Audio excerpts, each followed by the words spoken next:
So actually, I was trying to start a series called the Deadly Assault Police. It's gonna be about judging the difficulties of the game, because people has been talking about the HP inflation so many times. It's a pretty huge topic in the Zenless Zone Zero for a really long while.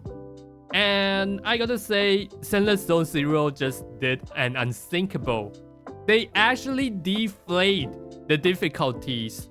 I think we are having the easiest deadly assault ever since we talked about the HP inflation. Well, actually there were like only one person talks about this, but it doesn't really matter now.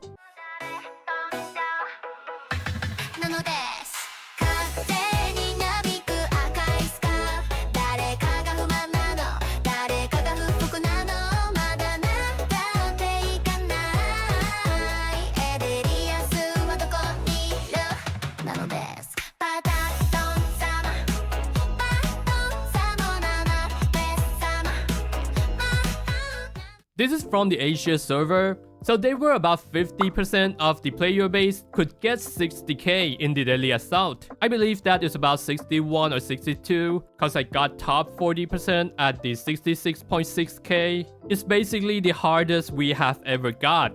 And now we are getting the easiest Deadly Assault for a really long while. There's about 50% of the player could get 71k. And if we compare with the top 40% from the last Deadly Assault, it is 77k this time. It is 10k easier. And I think we are looking at about 15% more player that could clear the Deadly Assault as compared to the last Deadly Assault. This is even easier than Deadly Assault 2 months ago. It is phenomenal. So, huge prop to the average luck gamers, Cat7, and anyone who are vocal about this, and anyone who sent the letter to the Zenless Zone Zero. We actually did it, and they actually listened. I actually don't have any faith when it comes to inflation. Even the release of Half-Life 3 is more believable than Zenless Zone Zero toning down the Deadly Assault to this extent. I thought they're gonna double down and make it harder, or maybe backpedal a little bit and bounce back harder next time, just like what they did in the Genshin and the Honkai Star Rail. But out of these three MiHoYo games, I've never seen them lower the difficulties to this extent. Given the history of MiHoYo and their game, I didn't expect this at all. Now I'm starting to buy into the idea that the Zenless Zone Zero dev team has more decision-making freedom than the team behind the Honkai Star Rail and Genshin. They also have a solid track record of fixing quality of life issue throughout all the patches, and definitely more than Genshin ever did. They actually do listen to the player, and by lowering the difficulties of the game, it could actually tank the revenue, because it's reduced the FOMO element for people to pull for the meta. Because why would I pull for a meta character when I could already clear the content? But in return, player gonna feel less pressure into pulling for the new banner, and that lead to a better experience. You don't get fatigued from the FOMO early, and I think that is good for the longevity of the game. So I gotta say a huge W for Zenless Zone Zero team dev, and huge W for anyone that is being vocal on the last patch about the HP inflation. So yeah, good job game dev, good job everyone. And I hope they don't bounce back harder on the next patch, which I don't think they are given the degree of the difficulties that they have lowered it. And the other thing about the HP inflation, I mean the overall difficulties, is not actually it's not actually just the HP inflation. It also has to do with how bosses mechanics and the buff are denying the existing Zenless Zone Zero character, leaving the only new character from the banner as an only reasonable choice to clear the game. And if you don't know about all the mechanic deny and all the shielding, you could watch one of my older video. I will put the links down there. Kate talks about it, I talks about it. And the other thing I want to talk about the HP inflation or the overall difficulties increase or the shielding is the I've seen some of the comment that is looking like this. If you play the game well, if you learn about the game, if you are aware about your pools, if you make a good decision, you shouldn't have problem clearing the Deadly Assault.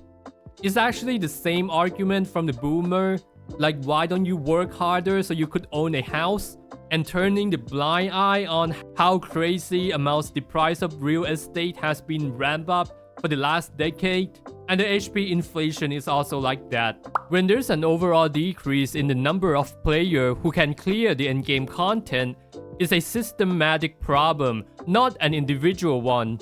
They have all the data on how many players could clear it, and they could decide how much they are going to pressure the player with the difficulties based off those data. So the difficulties is artificial, intentional, and could be easily manipulated. They may even have the data about in what amounts of pressure they apply, they get the most revenue out of it. But we all know it really depends on if the character is strong or not, like the Miyabi, or maybe like how hot is the new character. And this is why power creep happens in every game, because it is effective. It works instantly. So let me explain what is a good HP inflation and what is a bad HP inflation. So the red represent like HP inflation or overall difficulties. You know the nuance, you know the word that I'm trying to say. Let's say it's looking like this.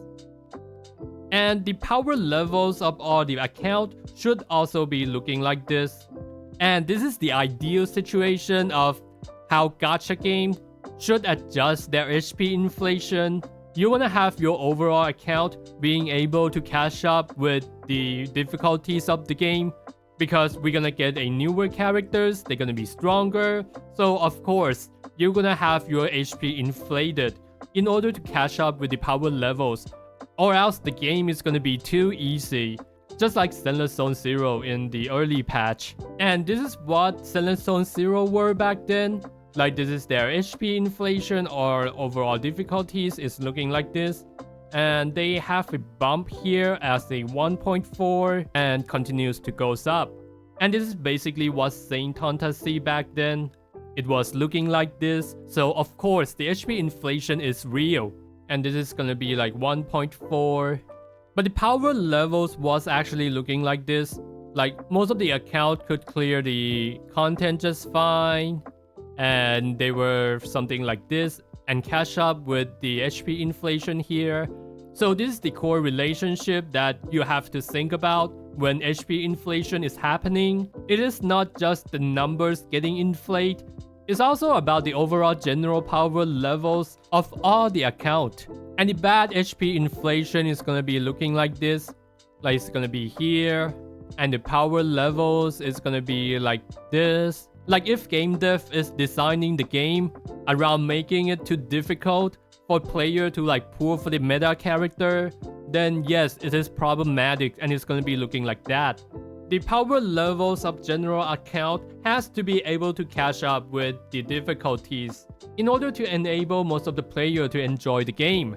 And I think what we are witnessing right now is actually something like this. So this is gonna be like the power levels of most of the account, looking like this. And this is back when people ain't actually talks about the HP inflation, and this is the patch 1.4, and it keeps moving upward. And here it got a little bit of spike here, which is the last Deadly Assault. This is when myself and a lot of content creators find that it is at the turning point. And now we see that it dropped back down here. And we don't know whether it's gonna go up in the future or it's gonna go down, or are they gonna stay the same. But at least right now they actually listen to us. This is where we are now. Anyway, let me know how was your experience in the current Deadly Assault. And don't forget to like and sub, and see ya guys.